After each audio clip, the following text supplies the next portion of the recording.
Une foule compacte, un cortège monstre qui défile dans les rues d'Alger et converge vers la Grande Poste, lieu symbolique, épicentre du mouvement depuis le début.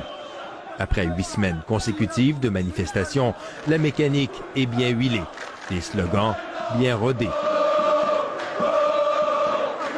Parfois ironiques, souvent incisifs.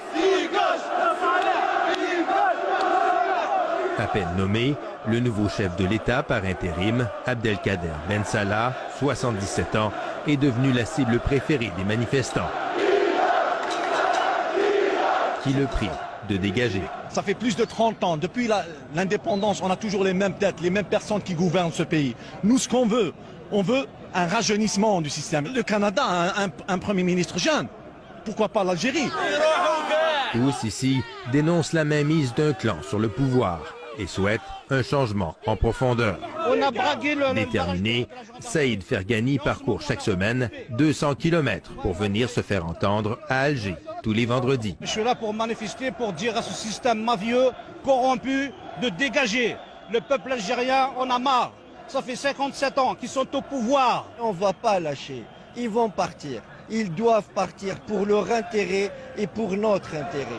Hakim Bouider, lui, est venu du Canada, rien que pour manifester.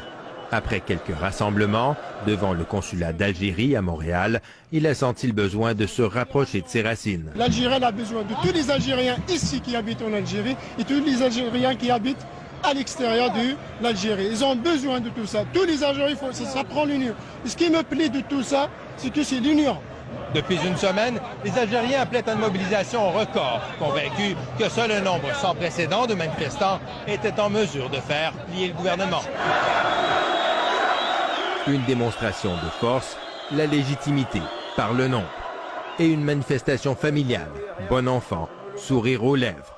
Mais en fin de journée, alors que se dispersent les manifestants, une autre démonstration de force. Venue cette fois-ci des autorités.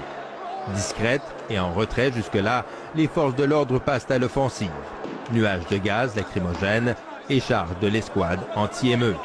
Bientôt rejointe par le GOSP, le groupe des opérations spéciales de la police nationale, une unité d'élite plutôt entraînée à combattre les terroristes. Bilan de l'intervention, une vingtaine de blessés et une centaine d'arrestations. Mais au milieu du chaos, imperturbable, un groupe de jeunes bénévoles donne l'exemple en ramassant les déchets, à l'image de la nouvelle Algérie dont ils rêvent aujourd'hui, qu'ils espèrent libre, démocratique, mais aussi propre. Ici Jean-François Bélanger, Radio-Canada, Alger.